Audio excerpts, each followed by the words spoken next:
If you only know how to behave, you're just a domesticated house cat or a lap dog. Yeah. You have to push beyond the persona, and that's what the integration of the shadow does from the Jungian perspective. It's like to pull that monster that's been edited out of you, to pull that back in and to allow that to reveal itself within your increasingly sophisticated way of being. And then you're not just a persona. You can't escape from your persona unless you can say no. Like, here's an example from popular culture. In the Harry Potter series, Harry Potter's obviously the hero of the story, but he's touched by malevolence, right? The only reason he can stand up against evil is because there's some evil in him that he's incorporated, essentially. Well, that's exactly right. And the persona, if you're a persona, then you're an obedient citizen. But the problem with being an obedient citizen is that if the society tells you to march the Jews off to the death camp, for example, and you're obedient, then that's what you'll do. And it isn't like society is civilized and then all of a sudden you're performing some act of atrocity. That isn't how it works.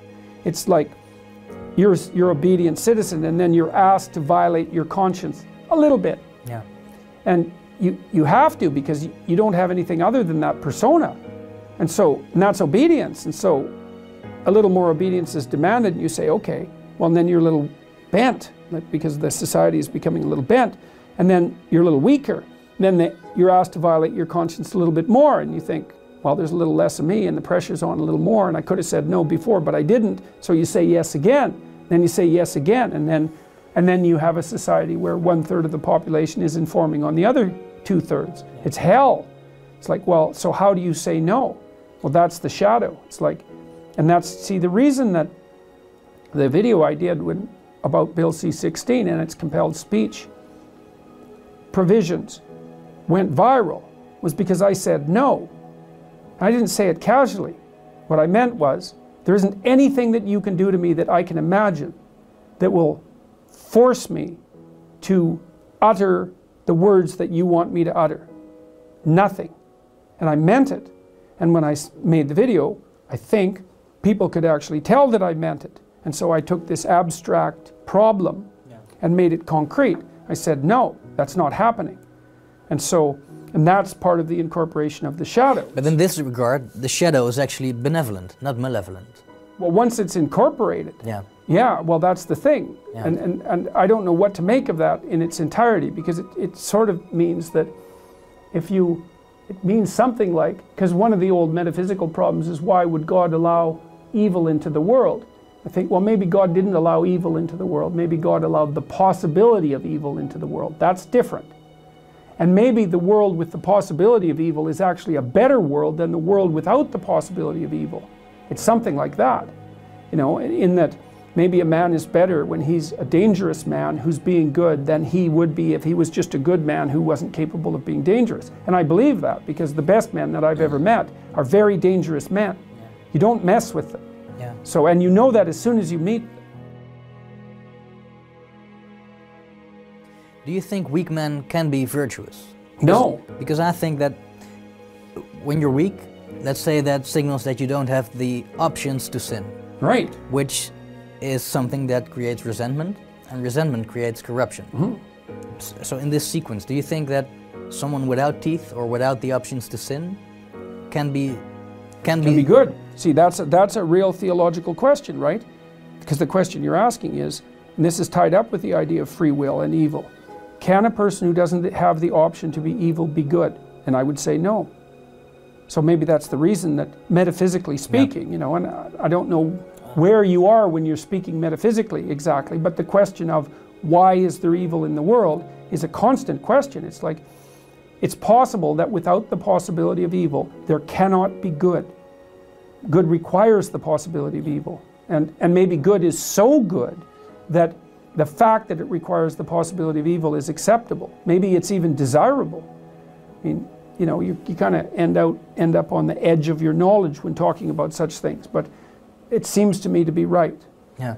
And it seems to be right in a lived sense, you know, like I met Jocko Willink. He's a good example. I mean, Willink was the commander in Ramada, I think, and you know, you can say what you want about American military involvement. It has nothing to do with that, really, not at this level of analysis. He's a tough guy. I follow him on Twitter. Yeah, so you know. He gets up every morning at 5:30, 4:30. He's a tough guy. He told me quite straightforwardly that he was one of those kids that as an adolescent could have gone either way, right? Yeah. He could have been a highly successful street criminal. Yeah, probably. Right, but yeah, probably. Well, you can see it. But he decided not to do that. He's psychophysiologically intimidating. He's a big guy. You can tell he knows how to use it, and you can tell he used it. Yeah. But as far as I can tell, he's a good person. And that's actually, all of that capacity for mayhem is part of what makes him a good person. Yeah. And people know that. That's why they're listening to him. Yeah. And like I said, the other people I've met the men I've met who are good men, they're all like that. They're all dangerous. They're all dangerous. Yeah. Have they all been not good men before? Or is that not part of becoming a good man? I would say they've certainly all done things that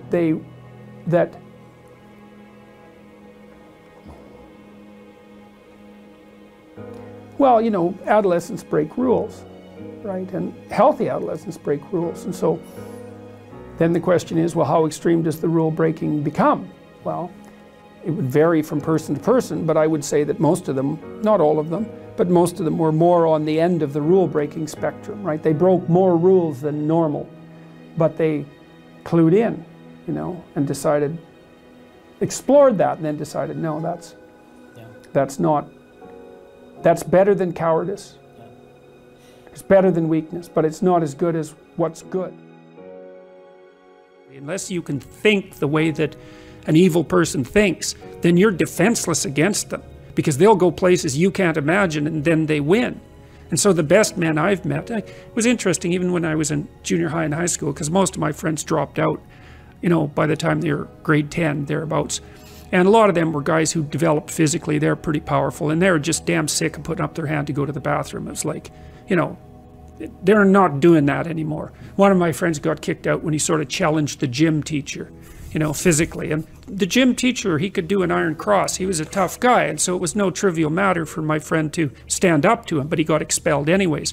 But, you know, I noticed that it wasn't, it was often the kids whose character I admired that either quit or got expelled, and they were the tougher guys who were just sick and tired of following rules that didn't take into account their character, and then they'd go off and work in the oil rigs or whatever, and you could do that in Alberta at that time. And that was really hard work, you know, so it wasn't like they were necessarily taking the easy path.